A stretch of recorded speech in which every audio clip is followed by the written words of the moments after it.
Good afternoon, everyone, and welcome to the New York City Teachers Retirement System. Today is April 28th, 2022. We have some very special, before we call the roll, we have some very special visitors from South Africa who joined us today, along with a guest from the American Federation of Teachers. So Eric Duncan, would you like to introduce our guests? Yes, thank you. My name is Eric Duncan. I'm from the American Federation of Teachers International Affairs Department in Washington. And with the invitation from Anthony Harmon of the UFT, we have prologued two of our colleagues from South Africa who are at the moment actually very much considering some of the things that you all are working with. And there's a possibility in South Africa that they may install a defined benefit program bonus, which allows the members to borrow from their pension funds. We heard today that you have that, and that it's been very helpful and popular for the members. And we were delighted to hear that it's also being considered at the moment in South Africa. So we're so happy for the very timely invitation to meet you all. And I'll introduce my colleague Magwena, who can introduce Jonathan, the other member of the delegation. You want to get the Secretary General of the South Africa Democratic Teachers Union, which is the largest teacher union in South Africa, and a long-time friend and colleague of the AFT for many years and many different kinds of programs. Thank you for having us today. Can I say this? Yes, go ahead. All right. Thank you and good afternoon. Yes, my name is Magwena.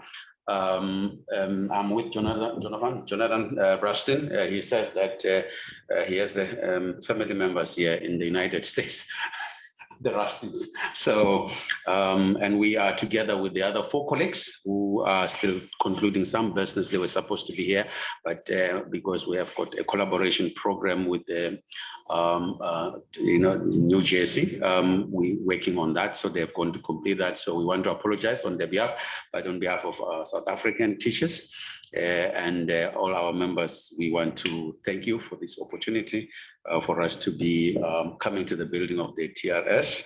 It has been a great experience that we have had, and thank you for the hospitality and the kindness to just afford us this opportunity to learn and be part of this particular esteemed board. Thank you so much. I appreciate it. Awesome, thank you.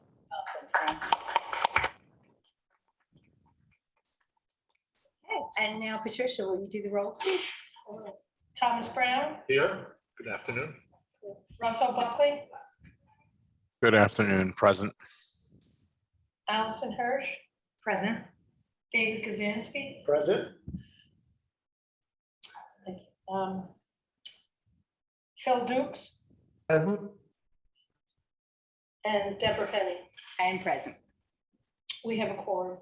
Thank you. Next is an update on the TRS operations, and Kavita Kanwar is going to give us a quick update. Kavita? Yes, thank you, Patricia. Good afternoon.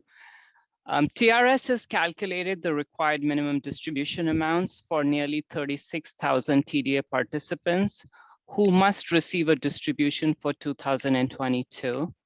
These members will soon receive a letter in the mail and are now able to make their RMD elections online. Member account statements for the first quarter of 2022 are now being produced. Statements will be available online viewing in early May for in-service members, on-leave members, and retirees with deferred TDA accounts. Quarterly statements for TDA beneficiary participants will be mailed in early May. Thank you. Thank you, Kavita. Thank you. And next on the agenda is a report from the actuary. Mike? Good afternoon, everybody. I'm just going to give a quick summary of the fiscal notes that we have produced since the last board meeting. And in fact, it's been a busy month and it'll continue to be busy over the next month and a half or so. We actually issued 12 fiscal notes since the last board meeting. I'm not going to go into a lot of detail. And in fact, the first 7 of the 12 are all related to improvements to Tier 6. And there are different variations on that. The first one was going to make quite a few changes to Tier 6, quite a few improvements to Tier 6. And then there were other variations. But the important thing is that eventually 2 were adopted as part of the state budget. The first one, which was our fiscal note 2022-16, eliminates overtime for the last couple of years when determining the contribution rate for Tier 6 members. And we had estimated that the increase in the employer contribution for TRS would be about $400,000 a year. The other change that was made as part of the state budget, when the state budget was adopted, will have a bigger impact on a number of members. And what that does is that piece of legislation reduces the vesting requirements for certain Tier 4 and for all Tier 6 members from 10 years down to 5 years of service. And with respect to TRS, we've estimated that that will increase the annual contributions by slightly less than $8 million a year. So if anybody has any further questions on the various Tier 6 fiscal notes that we produced, I'm always around and available for questions. But those are the first 7, all Tier 6 related. Just to briefly describe the other ones, fiscal note 2022-18, this would permit members to purchase military service if they were not necessarily honorably discharged. So currently, a member can only purchase military service if they were honorably discharged. This would cover certain other situations. For example, if someone was not honorably discharged due to PTSD, sexual orientation, some other causes. And we've estimated the increase in employer contributions be approximately $5,000 on average for each military buyback that's done.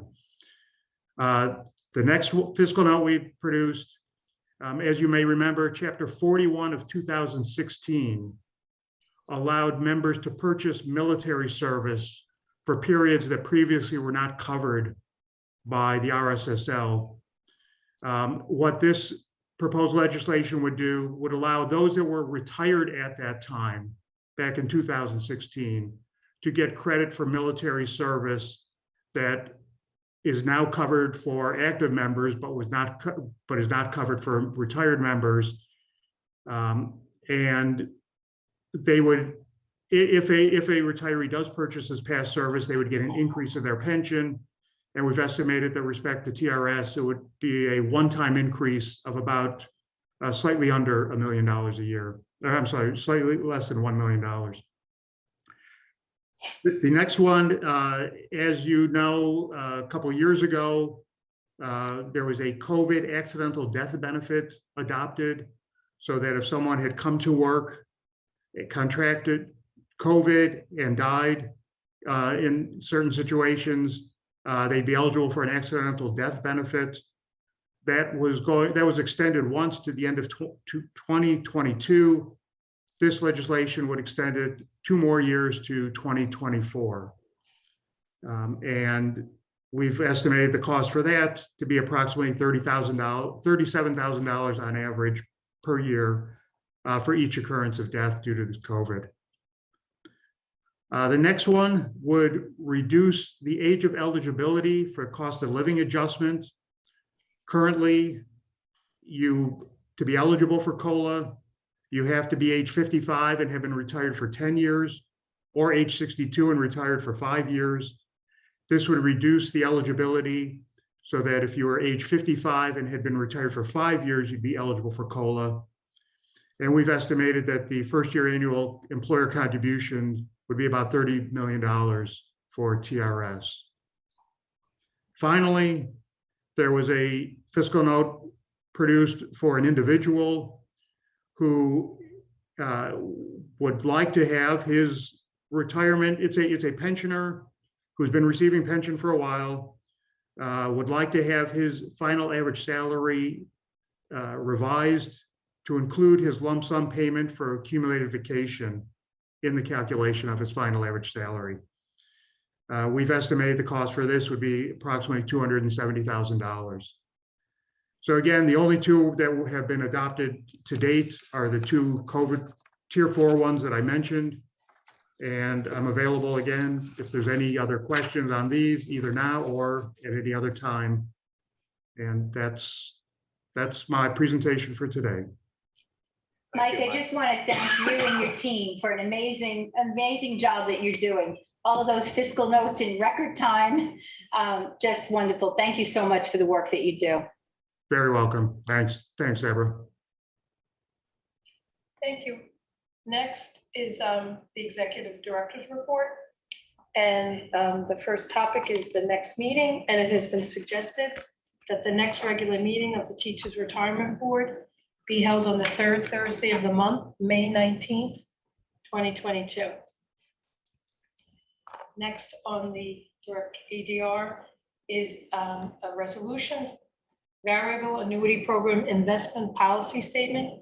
After careful consideration and discussion with Rokutan Investment Advisors, the Finance Committee of the Board of Trustees of the Teachers Retirement System of the City of New York recommends the following resolution for adoption by the Board of Trustees. Whereas TRS maintains an investment policy statement for the variable annuity program, which documents the variable program's investment philosophy and objectives and outlines key governance and investment policies and procedures of its investment program.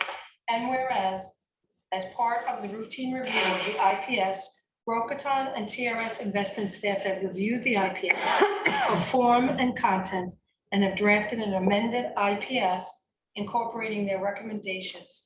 Therefore, be it resolved that the amended investment policy for the variable annuity program of the Teachers Retirement System of the City of New York is hereby adopted. Thank you, Patricia. Do I hear a motion? So moved. Thank you, Mr. Brown. Do I have a second? Second. Thank you, Ms. Hirsch. Is there any discussion? Would it be possible just to summarize the changes briefly?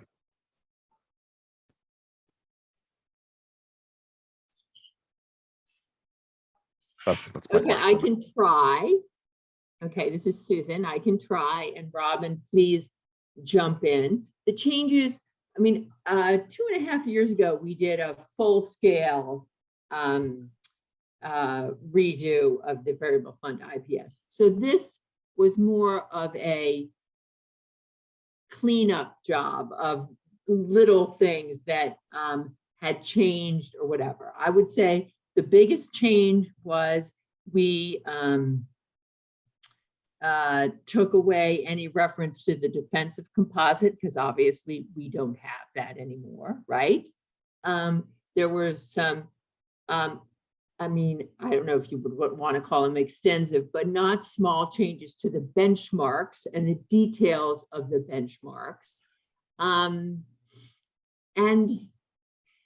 other than that, it was mostly little details that had changed over the 1.5 years.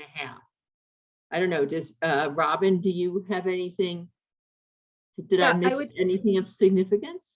No, I would agree that the two significant changes to the IPS were reflections of actions that the board approved over the past 1.5 years. As Susan said, we eliminated the defensive composite from variable fund A, or the diversified equity option. And we also changed the total fund benchmark in the diversified equity option to reflect the fact that it's a mix of US and non-US equities, not just US equities. The rest of the changes are fairly minor, reflecting minor changes and cleanup or clarification of the language. Thank you both. Appreciate that. Any further questions? Okay, seeing none. All those in favor, please say aye. Aye. Any opposed? Any abstentions? Okay, motion carried. Next on the agenda is the calendar. And the first item is the approval of the following minutes. The March 3rd, 2022 investment meeting minutes and the March 17th, 2022 board meeting minutes. Thank you. Do I hear a motion to approve the minutes? So moved. Thank you, Mr. Kazansky. Do I hear a second? Second. Thank you, Mr. Brown. Any questions? All those in favor, please say aye. Aye. Any opposed? Any abstentions? Minutes are approved. Next are the calendar items. You all received an electronic copy of the calendar, and I'm sure you've reviewed it. Please waive the reading of the calendar. Thank you. Do I hear a motion to approve the calendar? So moved. Thank you, Mr. Brown. Do I hear a second? Second. Thank you, Ms. Hirsch. Any questions? All those in favor, please say aye. Aye. Any opposed? Any abstentions? Calendar is approved. Next is other business. Valerie, you were going to have a discussion on spousal option legislation. Yeah, so Marta Ross from the law department is here, and she will provide kind of the background on this item. Yes, hi, everybody. I am going to share information that the law department received actually back in the fall about a proposal emerging out of the New York State Bar Association, specifically the Trust and Estate section, in connection with proposed state legislation. This has not been introduced, it's proposed, and it's at the State Bar Association level at the moment. The legislation is called the Equity for Surviving Spouses Act, or the ESSA. And we were provided this proposal, specifically Spencer Fisher, who is Deputy Chief of the Legal Counsel Division. He sits on the Committee for Local and State Government. And so he was provided this proposal by Albert Feuer, F-E-U-E-R, who is the chair of the Life Insurance and Employee Benefits Committee of the Trust and Estate section. And he was provided this proposal for informational purposes, for comments, et cetera. As soon as we received the proposal, we then circulated it to all of the GCs of the pension funds for comment, for review, to get feedback, et cetera.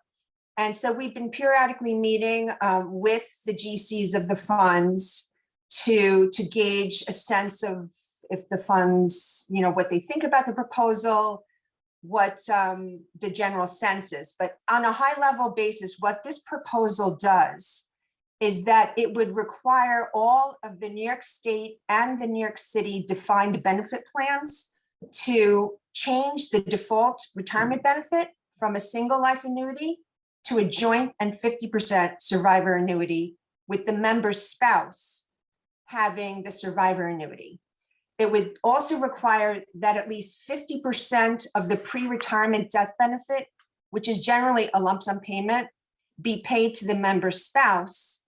And it would require that a member's spouse consent in writing to any reduction in either of these mandated spouse or survivor benefits. So that is the nuts and bolts of the proposal. It essentially is a default to the spouse unless the spouse consents in writing otherwise. Just as a general matter, these are requirements that are applicable to private defined benefit plans that are under ERISA, and it's also to some governmental employee defined benefit plans outside of New York State. There's a handful of states that have adopted this type of legislation. So I believe that Valerie has circulated this proposal, the reports which explain specifically how it's set up. It's changed in little ways here and there since we received the original version in November, but the fundamentals are still the same, which is what I described in terms of how the benefit is set up. So again, we are just the conduit. We wanted to alert the systems to this proposal for comments, to express any concerns about it, and we have relayed certain concerns to Mr. Feuer at the Bar Association, but he has asked for final comments by June 1st. So we kind of wanted to gauge from the board, you know, what the board was thinking. I will ask Valerie now to express some concerns that she and other GCs have expressed about it. And I think the thought was to formulate a letter to the Bar Association to kind of condense any concerns or general thoughts about the proposal. So we just, again, this is not the law department's proposal. We just wanted to alert the systems as soon as we received it to this proposal that is out there and for comments and input. So Valerie, if you wanted to go through some of the concerns that were delineated. I'll address kind of the highest level concern. So this could be administratively burdensome for TRS. It is, we would have to implement a new option structure that does not exist today. There is some concern that it could potentially increase the overall pension costs. And I mean, it clearly takes away, you know, flexibility that our members have now in selecting their options. As Marta mentioned, this is based on kind of ERISA provisions that I believe were adopted like in 1984-ish. Yes. Many years ago. The discussion is maybe a little anachronistic in the sense that back when fewer women worked and it was protecting women with their working husbands passed away. As you know, I mean, the majority of our membership actually is female. So that would just be, that's another concern for TRS. And if you accept the original premise, maybe it's a little past its time and also not as relevant for a system like TRS. So in putting together, you know, maybe some comments and concerns on the legislation, we want to just be able to convey the sense of the board. And if the board was supportive of this, we would reflect that. If the board is not supportive of this, we need to know that too. So when we follow up with the State Bar Association, we're speaking for the board and not ourselves. So I just like to say that our members work long and they work hard. And I think the option should be up to them if they provide for someone else when they retire. I think it should be up to them. Right, and if you look at the information in the CAFRA about what our members actually do select as an option for retirement, I think the number is around 2/3 select just the maximum without an option for anyone, whether it be a spouse or anybody else. And so it would seem that if there's something like this came along, it would be going against the wishes of the majority of the members of the system.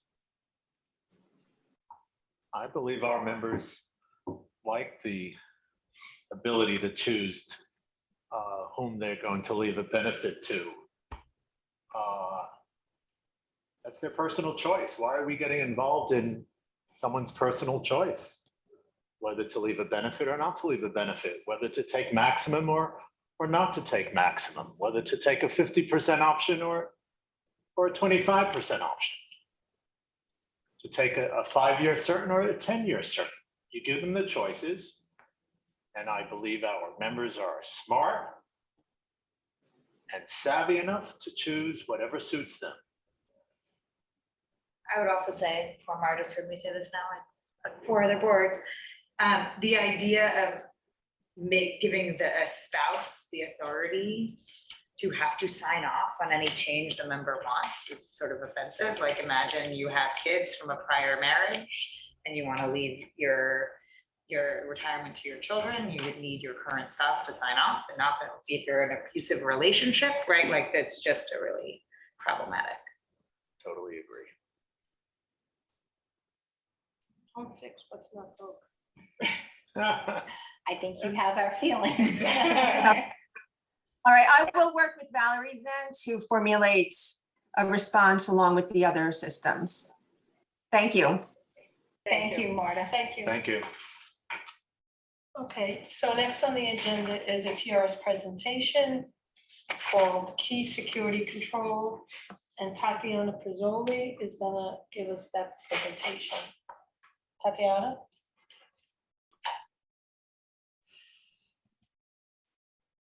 Hi, everyone.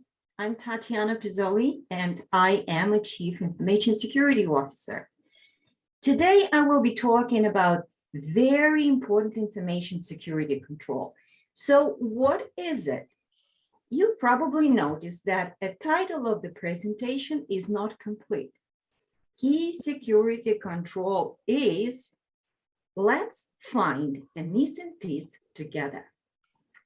As you know, businesses are prioritizing information security now more than ever. And unfortunately, the tactic most companies have relied on today was investing heavily in security technologies. InfoSec measures limited to IT-only mitigation overlooks the top cybersecurity risk: people.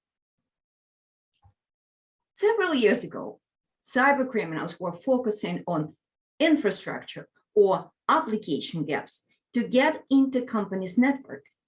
And then attackers realized that instead of using expensive tools and penetration techniques, they can get in much easier by targeting people. There is a special term for that now: hacking a human. Like a technical firewall, digitally arbitrates network traffic and blocks potential threats. Human layer of protection has to do the same: recognize the attack and react appropriately. Worldwide, thousands of breaches occurred every minute at all types of companies, and every one of them put sensitive data at risk. Data breaches expose PII and lead to enormous financial losses. Cyber attacks aren't just getting more expensive, they are growing in sophistication. And these attacks target specific employees, job titles, and types of information. And they are often cleverly disguised so people unintentionally reveal sensitive information as they go about their jobs. So cybersecurity is a big people problem, and employee missteps are leading to disastrous results. IBM Cybersecurity Intelligence Index revealed that 95% of cyber breaches occurred because of human error. Faced with these numbers, companies offer training designed to make employees be more cyber aware. And typical training requires employees to watch the video, complete a quiz, and certify they understood the material they just used. But given the sophistication of today's attacks and the associated risks, this approach is no longer sustainable to guard against cyber threats. And here is why. One click on a malicious ad or email, one weak password, one unsecured Wi-Fi connection by any one person in the organization can expose sensitive information to cyber criminals. Preventing such mistakes requires behavioral change. Would the typical training be enough for that? Typical training teaches material by cramming. A lot goes in, but it's gone shortly thereafter. Memory experts estimate that we lose over half of the material we take in within days, if it's not used or reinforced. And that type of approach can't achieve the day-to-day behavioral change needed to strengthen cybersecurity. Changing behavior, and by extension, creating a culture of cyber awareness, can be achieved by incorporating scientifically proven techniques into security training and education. And that's what we're doing here at TRS. And by doing so, we are building a human firewall, most effective line of defense against cyber attacks. Now we can complete the title of the presentation. Key security control is a human firewall. Every employee, consultant, and temp at TRS are part of this firewall.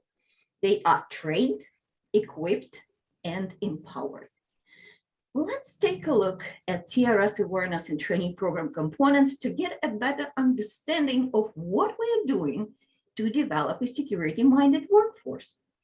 There are 5 major areas. Let's start with awareness materials. Security awareness materials are a great way to provide continual learning. Graphical materials like posters, cartoons, provide a highly effective learning experience, especially for visual learners. Some people like to learn by listening to audio or watching videos, and we provide this method of education as well. Competitions. They are a great way to engage users in solving problems and to motivate them by introducing elements of competition and reward. Just to name a few that we had over the years, a poster competition, InfoSec logo competition, phishing simulations, but probably the most popular one is the team competition during our in-person trainings. InfoSec campaign, awareness campaign that are aimed at truly anchoring information security awareness in TRS's culture. We communicate a specific message through multiple channels, the one that I mentioned to you earlier, over a dedicated period of time during these campaigns. The biggest one that come to mind were October Cybersecurity Awareness Month and Work from Home Security Campaign. Phishing simulations. They educate employees on how to spot and report suspected phishing attempts. We are doing quarterly tests and then provide refresher trainings for those who failed those tests. And the latest and greatest addition to that is awareness and training policy. Patricia signed that policy last year that outlines the responsibility of everyone to participate in training and be very careful with the phishing emails that are coming their way. Last but not least, training in gamification. The meaning of gamification is the process of adding games or game-like elements to something to encourage participation. And games, as you know, provide rewards. And this can come in the form of in-game achievements, badges, points, and even the personal satisfaction of winning the game. These rewards make games competitive, and which can serve both as a personal motivator as well as the way the players to compare scores and experiences with each other. And we do so many different types of trainings, starting from onboarding, annual, event and topic specific. And the latest achievements in the gamification effort is a TRS internally developed InfoSec game. That is a special type of game. It is a choose of your own adventure type of game that let learners play through various cybersecurity scenarios, make choices, and see the rewards and consequences of their decision. Let's take a very quick look inside of the game. Imagine that once upon a time, there was an evil conglomerate that decided to take over all New York City agencies. And one of the evil magicians from that conglomerate decided to start with TRS. And he developed a spell that can turn him into anybody at TRS. Let's see if he can use the spell and with this impersonation trick TRS people. Everybody's day starts usually with logging to their computers and checking their emails. Let me quickly sign up and see what I have. So the first email that I have in my email box comes from Tatiana. And Tatiana is asking you to accept her friend request on the Facebook so she can share with you pictures from her vacation. You know Tatiana, and you know that she came back from vacation, but would Tatiana ever send you that kind of email? So you have 3 choices what to do with this email. And of course, correct choice would be report this phishing email because it's not Tatiana, it's someone else impersonating Tatiana. And then if you choose correct answer, you have assigned a great job. Next, what you have is a phone call, and someone on the line is asking you to change a beneficiary. And this person is very nice and knows so much about member, about beneficiary, but we know that we don't do that at TRS. What would you do? Of course, you're not changing it over the phone, but what's the next step? Would you just hang up or would you report it? Let's say if you choose to not report it, you just hang up. In this case, the evil magician has a chance to trick other people. That's why the correct answer would be not just not changing the beneficiary, but also reporting this incident to make everybody aware of it. So the last email that comes to today's scenario is the email from executive. This is an executive message, invitation to the holiday party. And this is a hypothetical holiday party. There is no one coming in TRS, but you see that it comes from executive. And this is one of the most popular tricks that criminals are using right now, because people are reacting to executive messages immediately and sometimes not being careful with their reactions. And let's say that you decided that, oh, that is coming from executive. I need to sign up for the party and provide my user ID and password. And what happens then? Magician will steal your credentials, and so that would give him a key to TRS Kingdom. Of course, that is not a correct answer. And the correct answer will bring you to TRS Hall of Fame. So as a reward for your diligence, you'll be put on the TRS Hall of Fame. And of course, win the game. So this is not only make a security awareness fun and engaging, but it also makes learning experiential. So employees are prepared if they run into the real security threat. And that's what we do at TRS. That's what interesting elements of the information security program are. And you agree with me that no program could be successful without an executive support. And we are very lucky to have a very strong executive support. Our executives, Patricia and Thad, they lead by example. They never click on phishing simulation links that we send out. They are always by our side in all cybersecurity efforts, helping us to reinforce the importance of security. And that's why I would like to conclude today's presentation by playing a very quick minute from the executive interview that we recorded during one of our security campaign during COVID work from home time.